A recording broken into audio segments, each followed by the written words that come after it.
Well guys, after this long journey of working on the 240 and getting it, pretty much rebuilt after the fire, it runs again, it drives again, it looks good.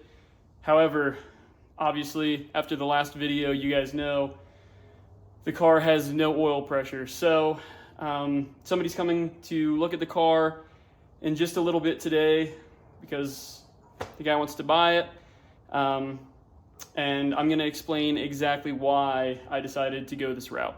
Well, it's got a bumper again, and the lip is installed. It's got a fresh wrap on the hood and on the fenders. Obviously, it's pretty sad because the car has no oil pressure, but at least it looks good. As for the interior, I put the dash cover back on to hide all the cracks. We got the NRG seats and the RaceQuip harnesses. I also installed the switches for the fan and for the fuel pump. We got the rear seat delete as well. Honestly, guys, for a 35-year-old car, this is a pretty well-kept interior. As for the back, I've got the fuel cell in here. I did a decent job on the install for this. It's not super clean, but I mean, for a fuel cell, it's not bad. I also installed this guy, just that way there's some kind of divide between the fuel cell and the passenger area. So I think that looks all right. Now, the best part is obviously under the hood. The KA is looking super clean, especially with the fresh coat of paint on the valve cover. The turbo setup's looking super clean. I also got the strut bar back on here. I painted it white. I think that looks really nice with the white engine bay. I also got the underside of the hood repainted. It looks pretty decent considering what it's been through. I really didn't sand it down a whole lot. I just kind of cleaned it out, resprayed it, and called it a day. As you guys can see, the hood's not too bad. It's a little bit warped from the fire, and there's still a little bit of hail damage there, but I mean, I sanded the crap out of it. I think it looks pretty decent. Again, it's from '89, so it's not going to be perfect, but overall, I think the body is super clean. On the rear end, we've got the Megan coilovers and the ISR suspension. Lots of colors under here just because I wanted to be real flashy while I'm drifting. Overall, I'm really happy with how the car came out, and after everything that it's been through, I really do think that it looks really good. Obviously, guys, the oil pressure issue is a huge disappointment, and I'm really upset that I'm not going to be able to bring this car around the track at least one more time, but I'm just happy that I got to drive it again, and at this point, I think that this is the end of the project for me. And whoever buys it next, I'm sure will enjoy it, and I think that it's going to get a lot of attention around town. Well, guys, there's multiple reasons why I decided to sell the 240 instead of pulling the motor again and rebuilding it. The first of which being that I am just exhausted with this car at this point.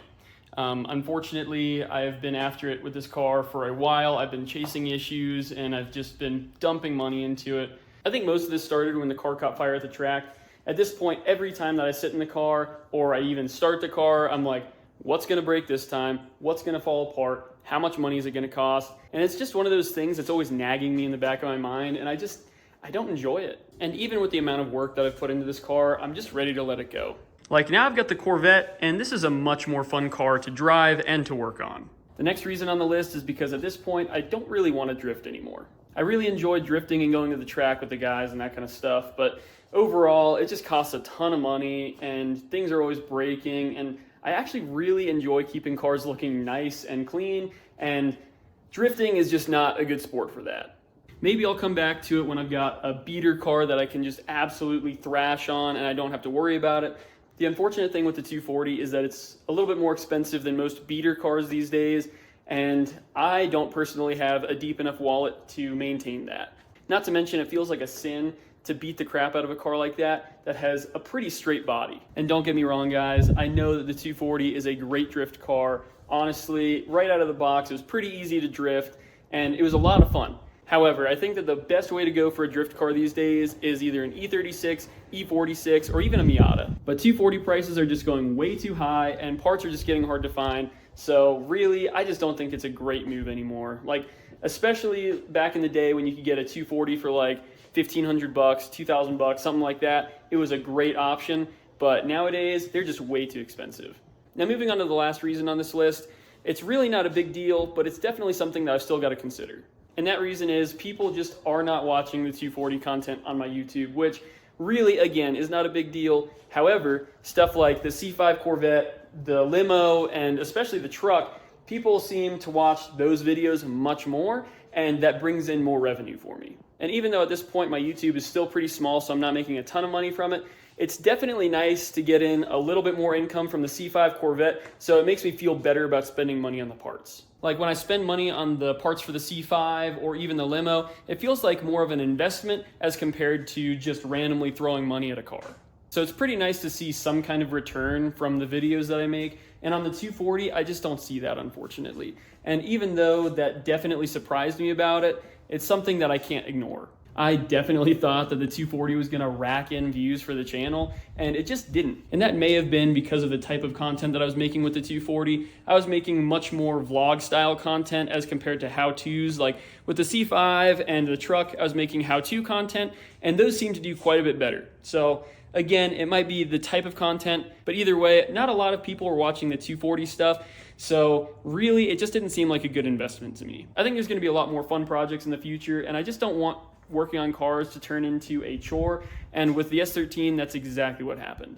So at this point, for my own happiness and for my stress level, I think that the best option for me is to sell the car. And even though deep down I'm gonna miss it, I know it's the right choice. So for those of you who stuck around for the entire 240 transformation for the last year and a half, thank you guys. I really appreciate the support. And we are gonna have a lot more fun projects on Mile High Misfits, so stay tuned. 1 hour later.